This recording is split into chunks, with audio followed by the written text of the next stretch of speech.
Welcome to episode 14 of the ISHAN cast, the newly renamed ISHAN cast. It was the MMTS podcast. I've been saying we're going to change the name, and we now have changed the name. As always, I'm joined by Dad. How are you? I am well. How are you? Good, thanks. We're in a new setup as well. So in the old faithful bedroom with paintings set up.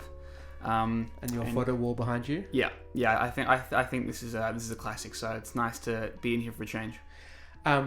We're talking about her boyfriend's house today. We are. Yeah. I feel like as far as our podcast episodes go, this one might be in the highly anticipated category. Just because of the sort of the tea. Oh, you don't know what the word tea means, do you? In that sense, the sort of slang sense of tea is in like drama, as in like the drama associated. So I think as far as episodes go, this one is one that people are especially keen for. Okay, no pressure on me whatsoever then to ask good questions. None. Okay, at all. Should I jump straight in? Yeah. So let me ask you my first question. My first question is, if you were me, what would be my first question? Oh man, I don't have the brain power for this morning. You guys, I'm sorry, I can't do it. What do you think the viewing or the listening public want to know about her boyfriend's house? Is it real? Is it a true story? So that's the question. Every time you get asked about this song, is it a true story? Did it really happen? Yeah. Why don't we just get that out of the way? All right, let's do that.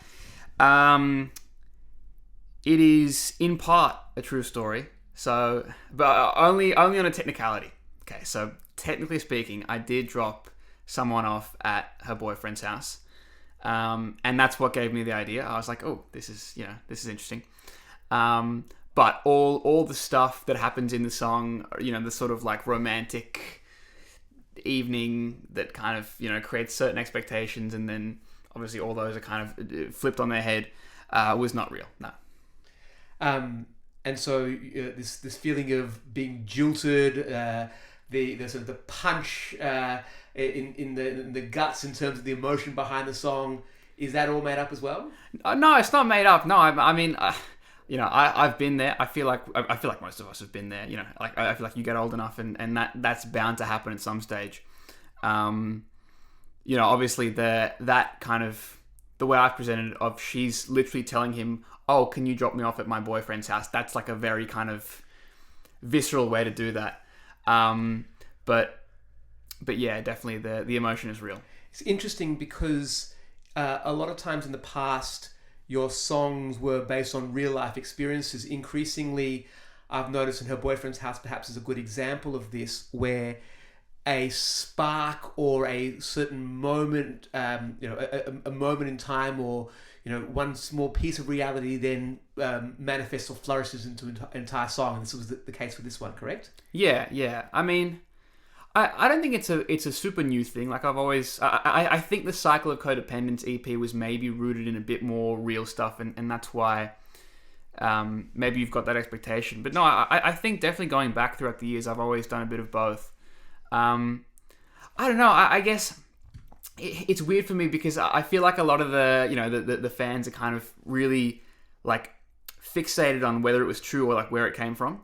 Whereas for me, that's like the least important thing. It's kind of hard to explain why. Like I'm kind of less interested in, whether it's like 95% real and it's just like basically just a true story, or if it was like 10% real and like the rest of it's just my imagination.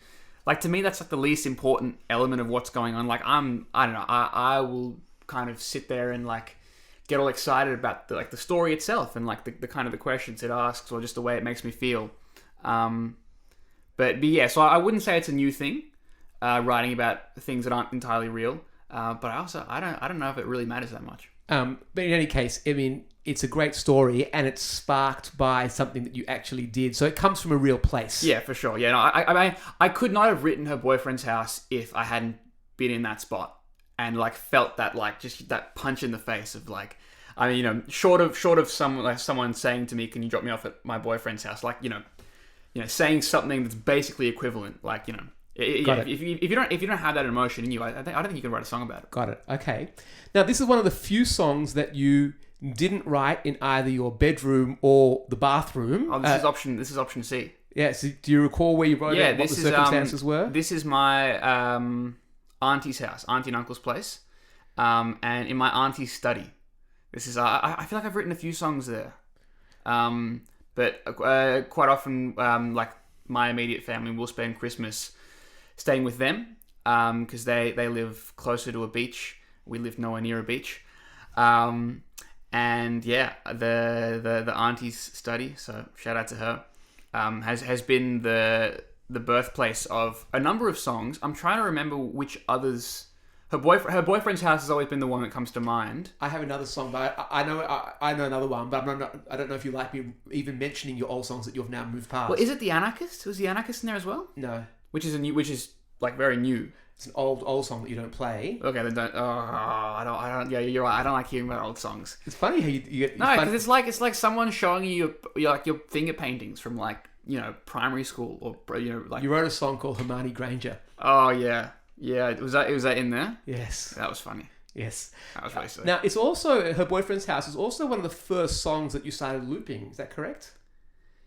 Yes. Yeah. Okay, so I remember the very first song that I looped. By the way, I was actually sitting here. So right now, none of my looping equipment's in this room. This is my bedroom. But the first time I started looping properly was actually in here. I had it all kind of set up on this desk, which is not very efficient, but it was, it was what I was doing. And the very first song I looped was Hello, because the record had been produced and it just kind of worked. But yeah, I think this was the first. I know it was one of the first three. You know what? Funnily enough, it was one of the. You're right. It was one of the first three. But then when we eventually produced the record, and like in the studio, I wrote that new line, the dun dun dun dun dun dun dun na na na na. Like that wasn't in the original loop. But I came up with that in the studio, and then it got updated. So in my head, it feels like a relatively new loop, but that's because the key element of it has changed in the last 2 months. Well, as always, because this is unscripted, you've taken me ahead of my sort of question agenda. Let's jump into that. So I was going to ask about that. That there were quite a few iterations of the loop. Do you remember what the original? Not necessarily the original tune, but how the original loop went? Oh, well, it was pretty similar. I mean, the drum groove was like kick and snare was kind of the boom boom. That was always the same. I'm trying to remember the original post-chorus line. So first of all, I'm so close to being able to hum it. But before you get into humming it, yeah, right. Let me take you back because. Oh, I can. Okay, I'm gonna hum it now before I forget. Yeah. Is it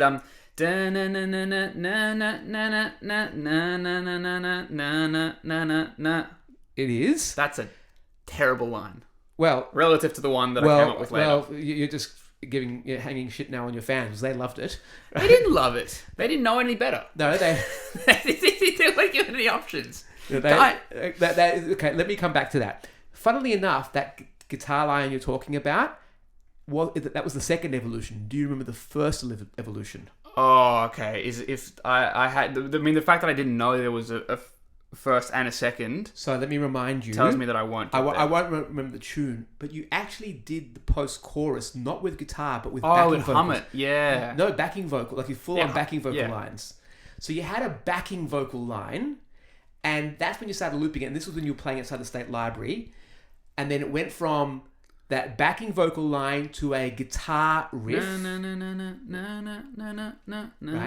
So it had a second evolution. And then you went to the studio and you wrote the new line. Tell me a little bit about how that new line came about in the studio. Well, when I got there, so I was talking to Oscar, my producer for that one. Shout out to him. That was the first song we made together, and he's a legend. And so I played him the song acoustically. I showed him a video of myself looping it, and I liked the vibe of the loop. I liked the direction it was pointing us in. But I said to him straight away, like this post-chorus line that I got, this is not it. Like this is not the one.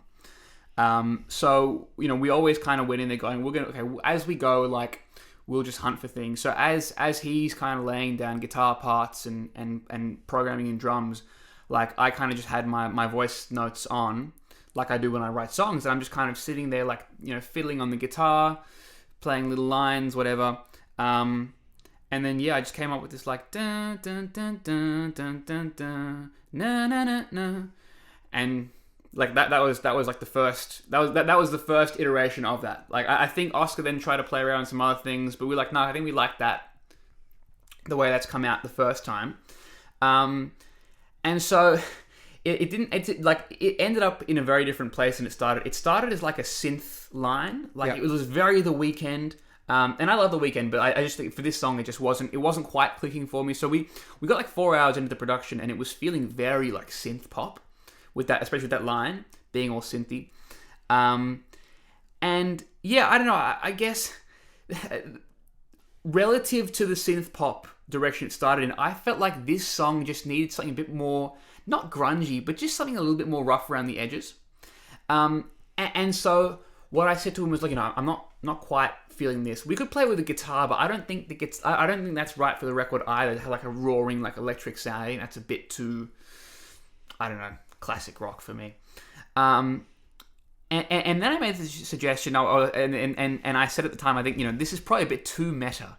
But like, what if we record a track of me like humming along to the track? So the second iteration, we had this like big synth pop, and then there was like a little track kind of blended in going,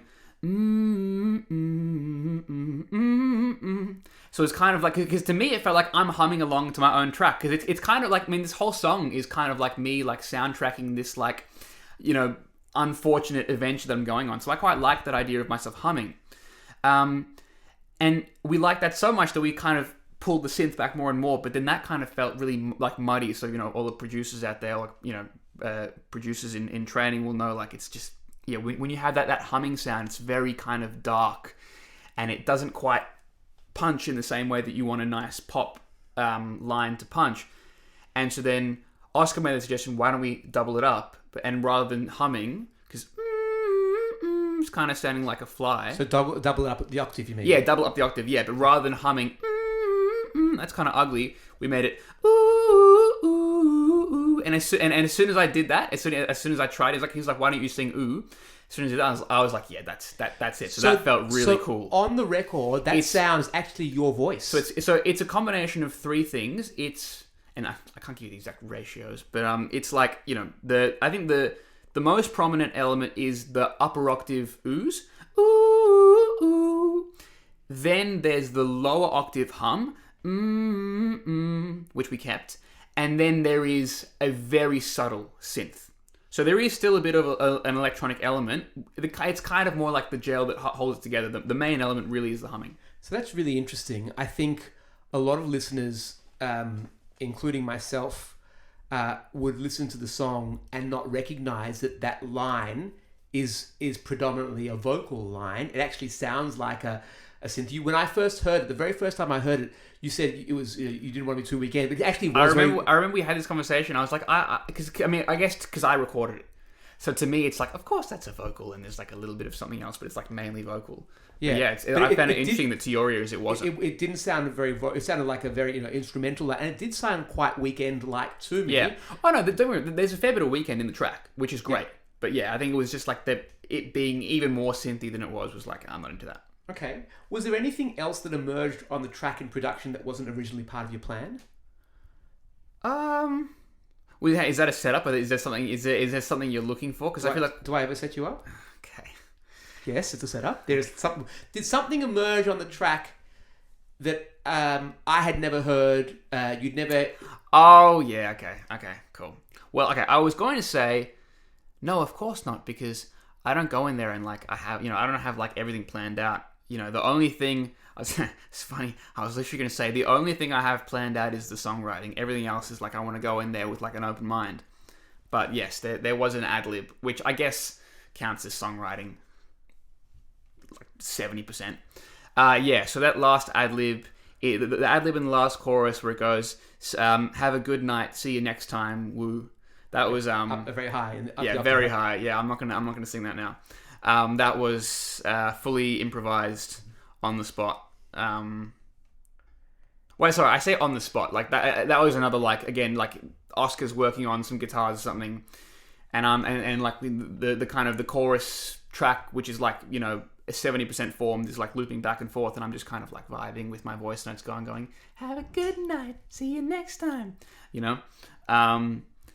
And yeah, we kind of like it's weird. I kind of I think a really valuable pop music rule, which is like you don't introduce new information in the chorus. Like, the chorus is supposed to be like and bring it back to the point. Like, what's the point? So obviously, if you're introducing new information in the final chorus of a pop song, that's not like necessarily best practice. But yeah, I don't know. I thought this is the time I want to break that rule. And I don't know how to justify it in terms of like theoretical songwriting. Like, I don't think like that. It was cool, so It worked. We broke the rule. It worked, and I think it gives a fairly, I don't want to say whimsical, but a tongue-in-cheek component. It's not taking itself too seriously. That's definitely what I was going for. Yeah, there shouldn't be any element of self-pity in it. So it's a bit like, I want to get this. This is, awesome. This girl is like just wrecking my day, but awesome. that's cool. Now, you talked a little bit about your, how you go in production-wise. Normally, I would say your production process is quite the journey of discovery. But you did mention to me that on this particular track, you actually walked in a bit more certain of what you were looking for. Is that fair to say? Yeah. Well, I think in so much as I knew I was very confident in the feel. Like, I think there are some songs, and I'm trying to think of an example. Previous records. Like, okay, Cardboard Box Apartment, for example, is a song that I feel, and like that's ended up quite upbeat, and it moves, and it's got like a very sort of like wooden kick drum, like acoustic-y type feel. Like, that is a song to me that I could imagine being slower. I can imagine it being more like pop, like Taylor Swift kind of, like less acoustic guitars, more like pop sounds, like modern things. I can see that going in a number of different directions. I guess I just felt very confident with Her Boyfriend's House that like there's a certain kind of gritty, like a little bit, like pop rock kind of sound. Like I feel like that was very clear to me that was the feel I wanted to achieve. Obviously, like how we get there is very, there was a lot of discovery involved, but we always from the start I think knew the direction we were heading. You mentioned pop rock. I always find it quite difficult to apply a genre label to particular songs, just because, as you call me, a boomer. But this You're not a boomer, you're just a bot. I'm a bot. Okay, thanks for that. Plenty of old people understand genres. You're just unco. Okay, great. Thanks. I appreciate the vote of confidence. But this song has been referred to on radio as pop rock. A couple of different stations have said, ISHAN's latest pop rock track, right? So can we expect more songs in the pop rock genre from you? Are you going to be thinking more about a more traditional pop sound? How are you thinking about going forward? I think you can expect more pop rock songs from me for certain. I mean, like there are definitely more than one right now in sort of like in my live set, like songs that I'm feeling are like amongst my best that are currently unrecorded, or yet to be produced. So kind of in the short to medium future. I think with all this stuff, it's a bit like, I say with all this stuff, my friends often ask me like, what's like, how's the sound going to progress? Like, what does album 2 look like? What's the rest of album 1? And it's kind of hard for me to make those calls because I feel like I never sit down and go, okay, today we're writing this like pop rock song and it's going to make people feel like really kind of angsty and fun. I kind of just sit down and like, I don't know, just like let the story come out. And then whatever the story is, like if it happens to be Her Boyfriend's House, then I go, great, well, I think Her Boyfriend's House needs XYZ sound. So it's not like it's not up to me, but it almost, in a way, it feels like it's not up to me. Like I'm gonna sit there and be the best songwriter I can be and let the stories come out as they do, and I'll pick the best ones and kind of give them the sound that they want and need. And so, I guess there's a world in which I just become like full on rock every single song.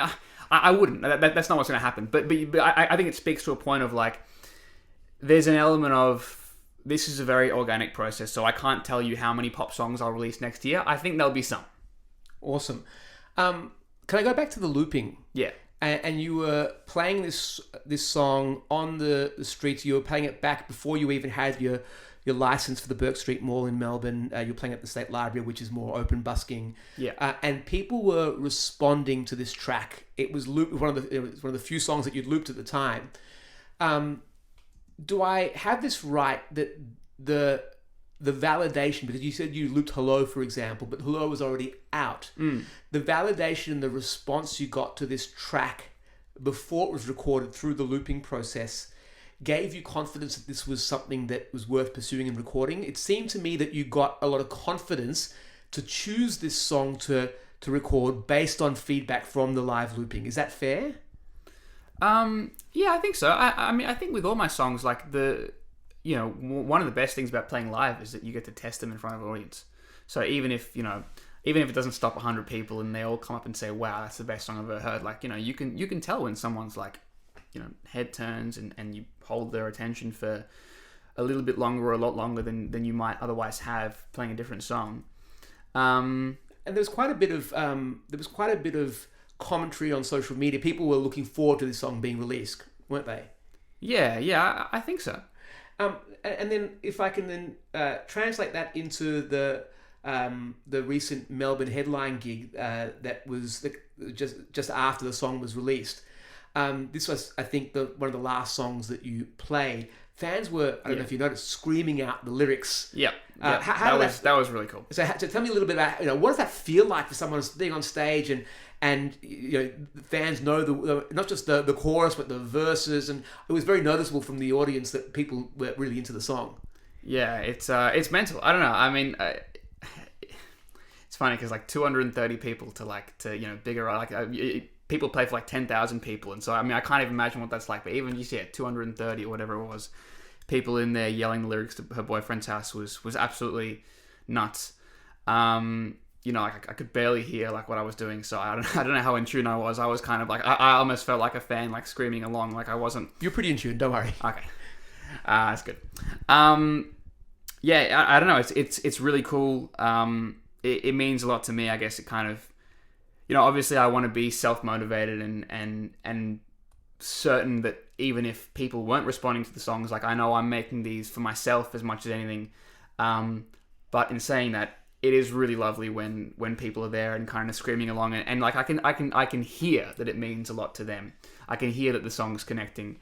And yeah, I mean, like, and then it's kind of like triply special, the fact that we kind of all get to be in the room at the same spot at the same time. Enjoying that moment together. So yeah, I don't know how to kind of quantify it, but very, very, very special moment for me. Awesome.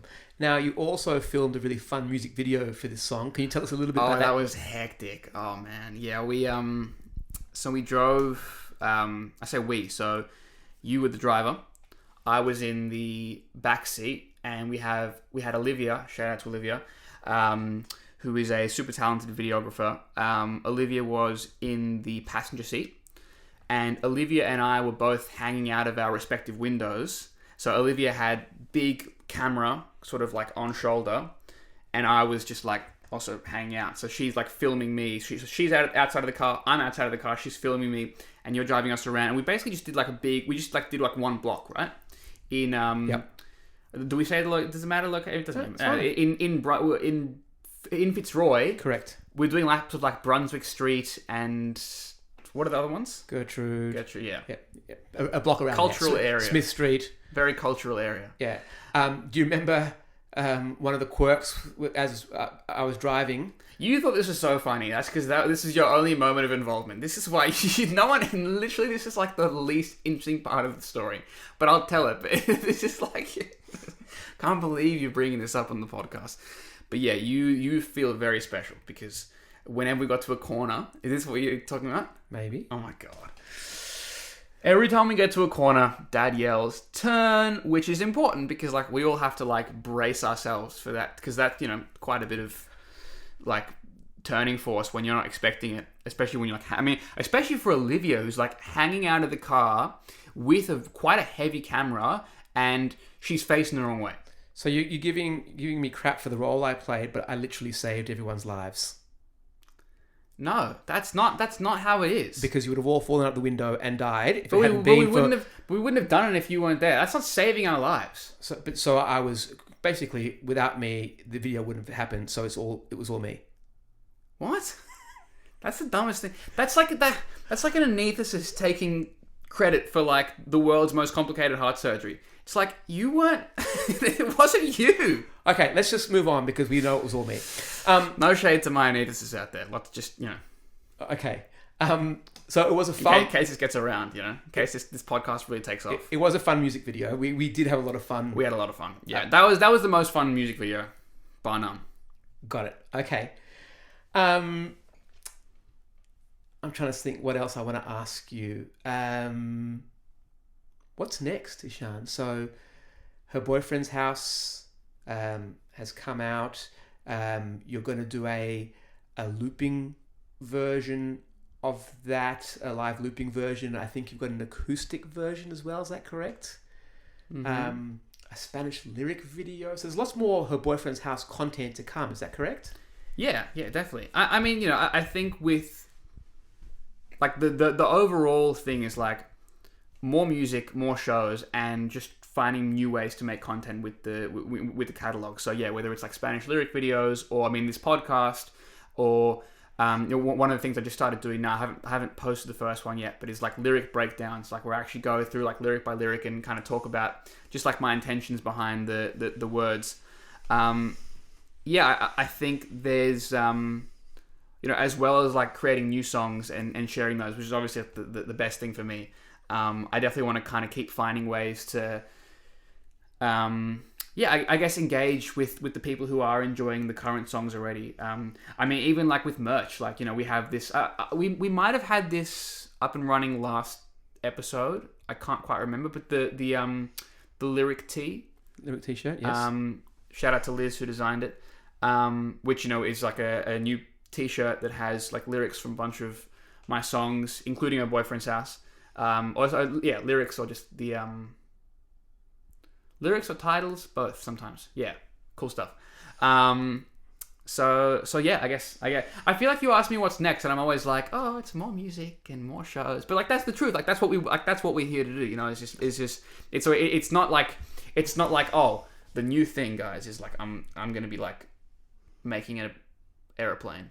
Like that would be really, you know what I mean? Like that, it's not like it changes that much from like episode to episode, but it's just like there's just more songs. I mean, we could rattle off the names of the songs that are like in the pipeline, that are going to be in the pipeline. Yeah, I think fair to say, lots more songs, lots more content, accelerated number of shows. Yeah, starting to kind of leave the nest more as well. Like obviously busking's great, and on a given weekend if I'm not playing shows, absolutely I'll be busking. But starting to get out there. Like 2 weekends ago, I was in Brisbane for the Tenerife Festival, which was great.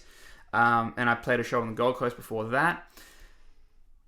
Probably won't like talk about it, like too much yet. But like the first international music adventure is something that I'm very much looking forward to, and I think it's maybe starting to like come into view on the horizon. So. Kind of maybe more to come on that as well. Great. So before we wrap this up, if listeners got all the way to the end of this podcast... Love you. Yes, ISHAN loves you. Yeah. And he doesn't. No, I don't love anything or anyone. Yeah. Hey, Mum. Yes, Mum. Yeah, But if you've got all the way to the end of this podcast, fair to say that you have some interest in ISHAN's music. I'm going to do the shameless plug for the Discord, the newsletter, the merch, the t-shirts. But get involved if you've made it all the way here. Get involved in the ISHAN ecosystem in terms of the, as I said, the newsletter that you hand write and the Discord, which is pretty cool as well. Other than that, ISHAN, how about we sign off, and the next episode will be coming out probably in a couple of weeks or a month or so. Yeah. Episode 15 of episode 15. What do we call this thing again? The ISHAN cast. The ISHAN cast. You can't end that by saying what do we call this thing. That's poor from you. Okay. I know we got stuck on MMTS for too long. Yeah. So we are now officially rebranded the ISHAN cast. It makes sense. The other one did not. Signing off from the ISHAN cast. All right. See you next time.